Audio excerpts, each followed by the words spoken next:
Tim Ricke, 34 years ago this week. 34 years ago this week, Tim Ricke.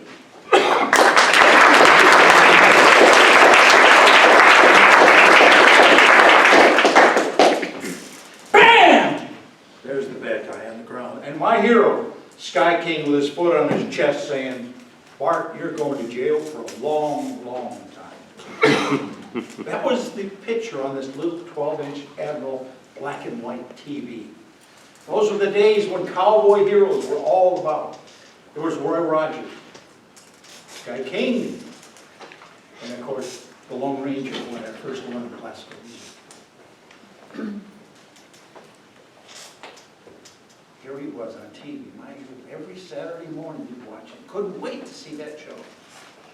Come years later, I'm over at SeaWorld, and I see this gentleman walking over. I said, that's Sky King.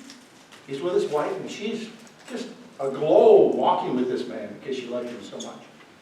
And I thought, I wanted to get over and meet him, but I didn't have a chance. He was gone. A year later, I get a call from a friend of mine. Art Grindle. Has anybody heard of Art Grindle? I want to sell you a car. Art called me, he's on my Rotary Club, and said, Tim, we have a benefit coming up, and I'd like you to come out and do your little concert for us. I was an Elvis impersonator at that time. Thank you very much. So I went out there, and I could see him across the room as far away as Alex is, and there was somebody's back to me with a big cowboy hat on. And as I walked up, Art said, Tim, I want you to meet Kirby Grant, also known as Sky King. My hero. I took his hand and I shook it and I was shaking. Here I'm an adult and I'm shaking from this hero of mine to get to actually meet him in person. Well, from that day forward, for 3 years, the three of us would show up. Art Grindle, the king of used car business. Sky King and, of course, Elvis, the king. We showed up and did these shows together to raise money for charities. Art would do an auction. Kirby Grant, it was his real name. Sky King would just be himself because everybody knew who he was. And we'd do our shows. But during the waiting time, we'd sit in the back and chat. And Kirby took time and he taught me things. He became my mentor. He taught me about mic technique. He taught me about eye contact with the audience and to go with them. And I said, I do have one problem. He said, what's that? He said, well, every time I do a concert, people come up and they flatter me and everything. What do you do? And he says, you don't know? And I said, no. He said, well, just say thank you. Duh. It was that simple. Well, as years went on, we'd sit back there and he'd tell me about the things he wanted in his life. And one of the things he really liked was he actually flew a plane. He had a plane in the show, and he had a niece called Penny. And people would constantly ask him, what's Penny doing these days? Well, you're the question one more time, I'm going to kill him. He kept carrying that. And he actually had the horse on the plane, too. This is a little different than what we're used to today. He said, but because I could fly, I've always wanted to be an astronaut.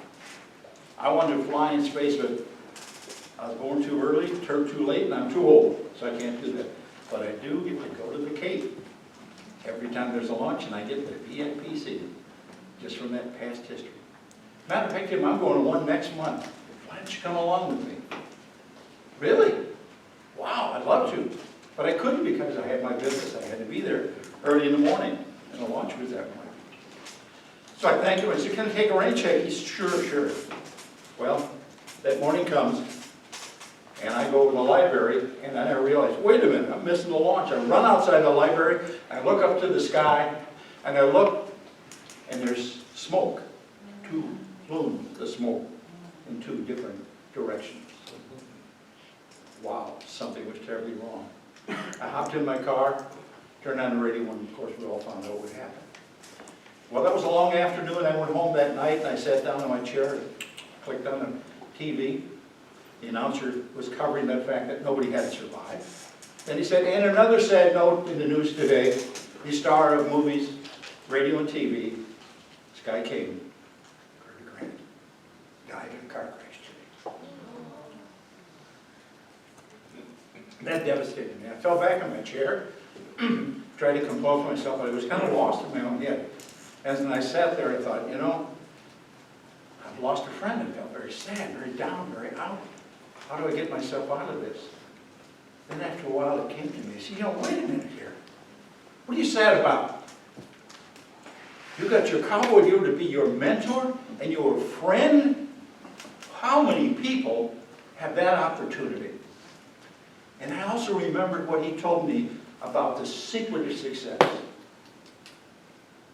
And I imagined him flying off into the sunset on this plane called the Songbird, and those words echoed in my head. It's not that you have a dream, it's that the dream has you. It's not that you have a dream, it's that the dream has you, Mr. Contest.